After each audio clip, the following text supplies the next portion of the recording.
Hi, this is Jim Katsoulis, and I want to thank you for opting into this page. Now, I want to share with you a motivation technique, strategy that's at least 200% more effective than willpower alone. As a professional hypnotherapist, one of the first things I learned is that emotions are a much more powerful motivator than logic and intellect. And you know this in your own life because there are plenty of things you know you should do, and you know all the reasons why you should do it, but it doesn't mean that you've actually taken the action and done it. Okay? In order to get ourselves to take those actions, we need to understand that the true motivator of humans is this fear of loss and this desire for pleasure. Right? And when we take these into account, we can start to influence ourselves in a much more powerful way. Because one of the things I've noticed, unfortunately, is that most people in their motivation toolbox have one tool, and that's willpower. Okay? But the problem with willpower is twofold.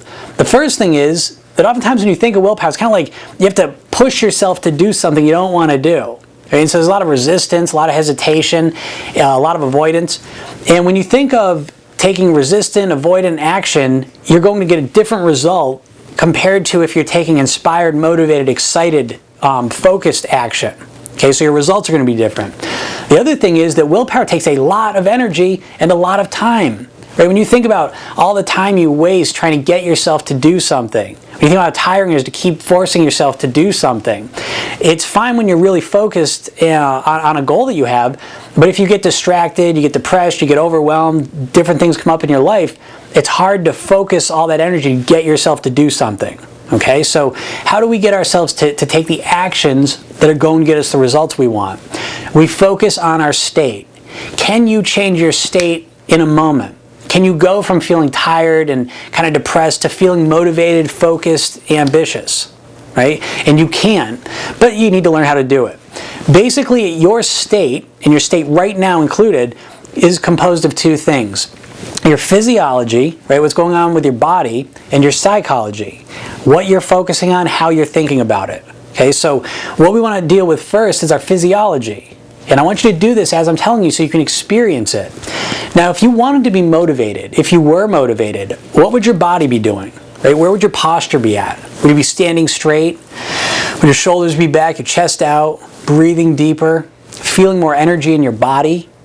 Right? With your head up, looking straight. Right? If you were talking, would you be talking more passionately? Okay?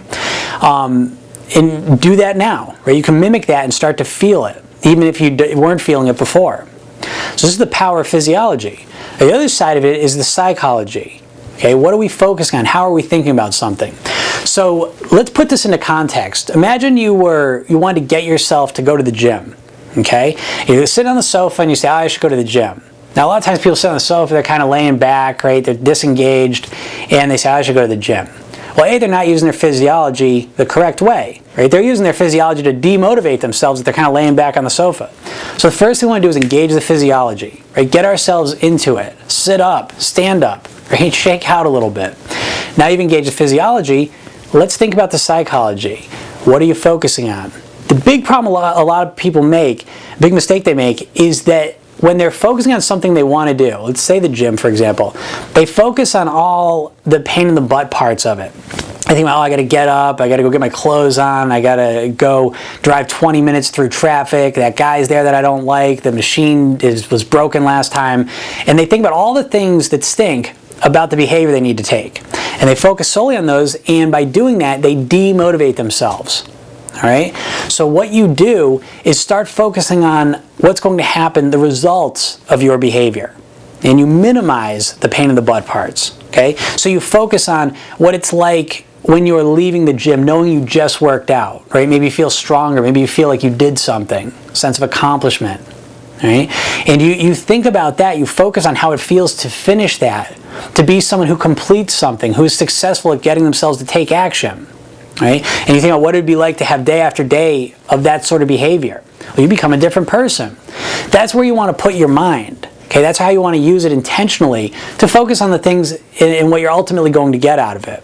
And again, and then you engage the physiology. So if you do this, you're going to find it's much easier to get yourself to take action. So instead of just saying, oh, I should really go to the gym, and just trying to talk yourself into it for an hour, right? Instead, engage the physiology, sit up, and this is in regards to anything you want to do. Engage the physiology and focus on what the end result's going to be of taking this action. Connect to that end result. Okay? Now, the things I've been talking to you about are the exact reasons why I created the dream setting program. Because I found that people were making two big mistakes when it came to goals. The first one was that when they were setting goals, they were oftentimes setting them in a poor state. Okay, so maybe they'd be stressed about money, and they would, in that state of mind, set what goals they wanted for money. Well, what happened is they had scarcity goals. They had goals that were the foundation of were scarcity, nervousness, anxiety, stress. Okay, so one of the things I realized when I was working with people is that when I put them into a relaxed, calm, abundant state of mind, and then had them think about what they wanted to accomplish in life, well, it was completely different things. Okay? And the other side was this, that a lot of times when people were setting goals, they were very logically oriented. They said, well, I want to accomplish this because of this and this and this. It was very logical, and they could state it out, but they weren't connected to it emotionally. All right, so you need to understand that anything you do day in and day out is something that you are connected to emotionally. Why do people go to work? Well, it's oftentimes a deep fear of loss, that they'll lose where they're living and the things they have in their lives, or it's a deep desire for gain, right? They want to buy something, they want to go on a trip or do something, right? And usually some combination of those. But it's that deep emotional connection that's driving the behaviors. Okay, so with dream setting, it's about putting yourself into a peak state, then planning out what you want in your life, and then setting up how you're going to connect to it emotionally, so that when you wake up tomorrow morning, you're connected emotionally, mentally, physiologically to that goal, to what you ultimately want to accomplish.